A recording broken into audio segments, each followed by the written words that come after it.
మహిళల రక్షణ కోసం కఠినమైన చట్టాలు తీసుకురావాలి. సిద్దిపేట జిల్లా గజ్వెల్ ఐఎంఏ ప్రభుత్వ ప్రైవేటు డాక్టర్ల ఆధ్వర్యంలో నిరసన ర్యాలీ చేపట్టారు.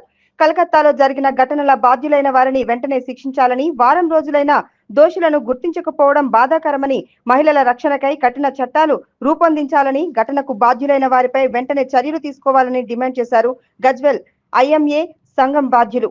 గజ్వెల్ ఐఎంఏ సంఘం బాధ్యులు ప్రభుత్వ ఆసుపత్రి సూపరింటెండెంట్ సాయి కిరణ్ మాట్లాడుతూ, స్టేట్ తెలంగాణ అసోసియేషన్ పిలుపు మేరకు ఉదయం 6 నుంచి రేపు ఉదయం 6 వరకు ఓపీ సేవలు మరియు నిలిపివేయబడతాయని, ఈ సంఘటన మేరకు మేము కోరేది ఒకటేనని, ప్రభుత్వం డాక్టర్లపై అత్యాచారం చేసిన దుండగులను గట్టిగా శిక్ష పడేలా చట్టాలు తేవాలని కోరారు. ఈ సందర్భంగా డాక్టర్ జ్యోతి మాట్లాడుతూ, నేను కూడా మహిళనని, నాకు కూడా కూతురు ఉందని, ఇలాంటి అరాచకాలు గత సంవత్సర కాలం నుంచి జరుగుతున్న నిర్భయ కేసులు కూడా జరిగినప్పుడు ఒక తాటిగా ఉద్యమం చేశారని, ప్రభుత్వం దిగివచ్చి కొన్ని రూల్స్ రెగ్యులేషన్స్ పెట్టారని, అలాంటి రూల్స్ పట్టించుకోకుండా చేస్తున్న దుండగులు మహిళలపై చేస్తున్న అరాచకాలను జరుగుతున్నా కానీ చూస్తున్నారే తప్ప శిక్ష పడేలా చేయడం లేదని, ఇలాంటి పరిస్థితులను చూస్తున్నాం కాబట్టి మహిళలపై ఎలాంటి రక్షణ లేదు. నిన్న జరిగిన హత్య సెమినార్ రూమ్లకు పంపి 3 ప్లాన్ అత్యాచారం చేసి చంపారు కాబట్టి ఆ దుండగులను నిర్భయ యాక్ట్ కింద శిక్ష పడేలా చేయాలని డిమాండ్ చేస్తున్నామన్నారు. మెడికల్ కలకత్తా మెడికల్ కాలేజీలో ఒక పీజీ వైద్య విద్యార్థులపై అత్యాచారం జరిగి మర్డర్ జరిగింది. కానీ దానిపైన గవర్నమెంట్ కూడా సాక్ష్యాలన్నీ చెరిపేసి వేరే దోషుల పక్షాన్ని నిలబడింది. కానీ నిష్పక్షపాతంగా దర్యాప్తు జరిపి దోషులు ఇంతవరకు శిక్షించలేకపోయింది. కాబట్టి ఆమెకు సత్వర న్యాయం కావాలని దేశవ్యాప్తంగా ఈరోజు ధర్నా చేయడం జరిగింది. మేరకు మనం ఇక్కడ ప్రభుత్వ ఆసుపత్రిలో డాక్టర్లు, సిబ్బంది మరి అలాగే ఐఎంఏ డాక్టర్స్ గజ్వెల్ తరఫున వాళ్ళు కూడా ఈ ర్యాలీలో మరియు నిరసన కార్యక్రమంలో పాల్గొంటున్నారు. మేము ఇప్పుడు కోరేది ఏంటంటే, ఇప్పుడు వైద్య సిబ్బంది మీద గత 10 సంవత్సరాల నుంచి కానీ రీసెంట్గా కానీ దాడులు అనేవి బాగా ఎక్కువ అవుతున్నాయి. సో ఇక్కడ కోల్కతాలో జరిగేది మరి అత్యంత దారుణమైన హేయమైన చర్యగా మేము దీన్ని తీవ్రంగా ఖండిస్తున్నాము. ఈ నిరసన తెలిపి మేము కోరేది ఏంటంటే, అక్కడ జరిగిన అన్యాయానికి తొందరగా న్యాయం చేసి, అలాగే వైద్య సిబ్బంది కూడా మంచి రక్షణ కల్పించి మరీ కఠినమైన చట్టాలు తీసుకొచ్చి వెంటనే నిందితులకు శిక్ష పడాలని కోరుకుంటూ ఈ ర్యాలీ తీస్తున్నాం. జరిగింది వెస్ట్ బెంగాల్ ఒకే ఒక మహిళా సీఎం, ఆమె చేతిలో జరిగింది. ఆమెకు ఎలాంటి స్పందన లేదు. ఆమె ప్రజల సానుభూతి కొరకు ఆమె కూడా ర్యాలీ తీస్తున్నది. ఇది విచిత్రం. న్యాయం జరగాలని ఆమె ర్యాలీ చేయాలి. ప్రజలు ఆమె ర్యాలీ, నాకు న్యాయం జరగాలని. ఆమెకి ఏం న్యాయం జరుగుతుంది? ఆమె న్యాయం చేసేది ఆమెనే. మరి నిజంగా ఇది చాలా ఆలోచించే విషయం. అందరూ గమనించాలి. ఒక ముఖ్యమంత్రి, ఉన్న ముఖ్యమంత్రి ఇలాఖాలో ఇంత జరిగిందంటే అది అందరికీ, మహిళా లోకానికి అందరూ అవమానాన్ని అందరూ గుర్తించాలి. ప్రభుత్వ వైద్యులు, సిబ్బంది అలాగే ఐఎంఈ సిబ్బంది మేరకు ఈరోజు ఉదయం నుంచి కోల్కతాలో జరిగిన డాక్టర్ మీద జరిగిన దాడి అత్యాచారం గురించి నిరసనగా మనం ఐఎంఈ పిలుపు మేరకు government doctors association, state Telangana doctors association పిలుపు మేరకు ఈరోజు పొద్దున 6 గంటల నుంచి రేపు 24 అవర్స్ ఓపీ సేవలు మరి ఎలెక్టివ్ కేసెస్ నిలిపేయడం జరిగింది.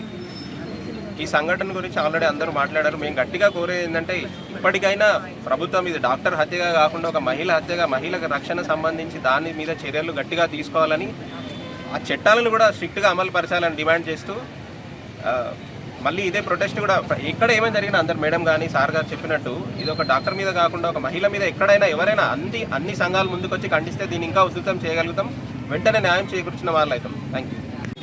మా కొలీగ్స్ మాట్లాడిన దాన్ని బట్టి మీకు పరిస్థితి సివియారిటీ బాగా అర్థమై ఉంటుంది. నేను ఒక మహిళను, నాకు ఒక 25 ఏళ్ల కూతురున్నది. ఇప్పుడు ఇవి ఇలా జరుగుతున్న అరాచకం గత కొన్ని సంవత్సరాల నుంచి జరుగుతుంది. నిర్భయ కేసులో జరిగింది. నిర్భయ కేసులో జరిగినప్పుడు దేశవ్యాప్తంగా మొత్తం అంతా ఒక తాటి మీదకి వచ్చి ఉద్యమం చేసినప్పుడు గవర్నమెంట్ దిగి వచ్చి కొన్ని రూల్స్ అండ్ రెగ్యులేషన్స్ పెట్టింది. కానీ ఏమైనాయి లా ఏమైంది, రూల్స్ ఏమైనాయి, రెగ్యులేషన్స్ ఏమైనాయి అంటే మహిళల మీద అత్యాచారాలు జరుగుతున్నా కానీ అందరూ కళ్ళు చూస్తున్నారే తప్పించి, మరి అంటే నిర్భయ కేసులో శిక్షించబడితే చాలా, తర్వాత ఇంకో అంటే ఇక్కడ ఉన్న అంటే మన పక్కన ఉన్న మహిళలకు రక్షణ లేదన్నట్టు అర్థమవుతుంది ఇప్పుడు పరిస్థితి చూస్తుంటే. ఇప్పుడు మన స్పందన ఏమైంది మరి? ఇప్పుడు మా తోటి పీజీ స్టూడెంట్, డాక్టర్ స్టూడెంట్ అమానుషంగా నిర్భయ కేసులోనన్నా కానీ అది అంటే స్పాంటేనియస్గా జరిగింది ఆ ఇన్సిడెంట్. కానీ ఇక్కడ జరుగుతున్న ఇది మొన్న జరిగిన హత్య, రేప్ అండ్ హత్య, ఇది ప్లాన్ ప్రకారం ఆ అమ్మాయిని సెమినార్ రూమ్లోకి పంపించి దుండగలో దోషులో వాళ్ళు వెళ్ళి రేప్ చేసి మరి మర్డర్ చేశారు. చేసినప్పుడు ఇంత స్పందన లేదు.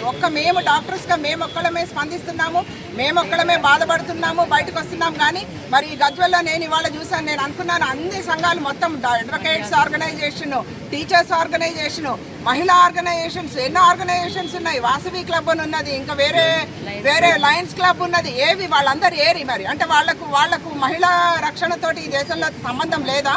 వాళ్ళ ఆర్గనైజేషన్లో ఏమన్నా జరిగితేనే బయటకు వస్తారా?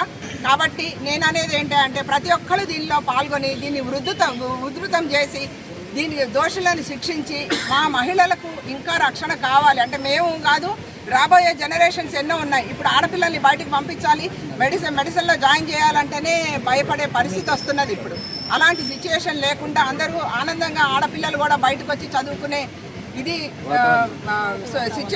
సిచ్యుయేషన్ గవర్నమెంట్ కల్పించాలని కోరుకుంటూ సెలవు తీసుకుంటున్నాను.